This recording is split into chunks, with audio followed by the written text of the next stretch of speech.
Hello, I'm Michaela with Girls Who Code. Welcome to the Poetry Remix activity. In this activity, we'll use the Python programming language to build a poem generator. Let's get started. In this first step, we'll get inspired by poetry, get familiar with the poem we are working with, and explore the poem generator we are going to build together. Poetry can be a powerful way to say things with words that are otherwise hard to express. The word choice, the way they are placed, and the way they are spoken all go into what emotion the poem is conveying. Amanda Gorman performed her poem The Hill We Climb at the 59th United States presidential inauguration.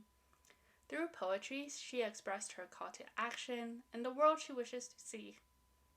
Like poetry, code is also a powerful way to express your ideas. In this activity, our goal is to create a tool for people to express their own feelings by remixing a poem. Python and poetry are formed by symbols and governed by a system of rules.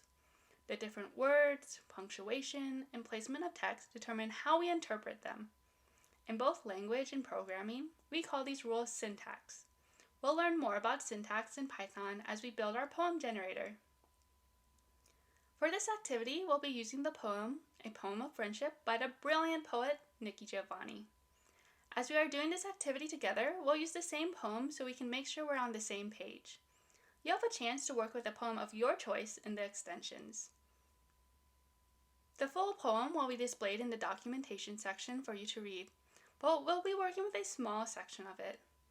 The 3 lines we'll be working with are, "We are not friends because of the laughs we spend." Within this section, friends, laughs, and spend are the words that we will have people remix. By changing these words, it can dramatically change the meaning.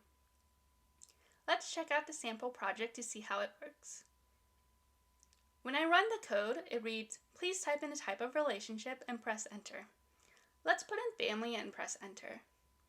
Please type in a noun and press enter. I'll type in food and press enter. Please type in a verb and press enter.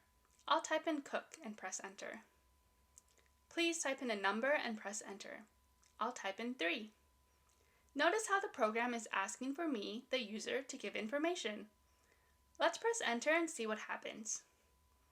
And a poem is generated! We are not family because of the food we cook. 1,003 people like this poem. Do you see how the words I gave the poem generator were used? This poem generator replaces the last word of each line with one of the words the user puts in. Then it takes the number the user put in and adds 1,000 to create this last line. That's it for step 1. In the next part, we'll get started on our project and display the poem in our console.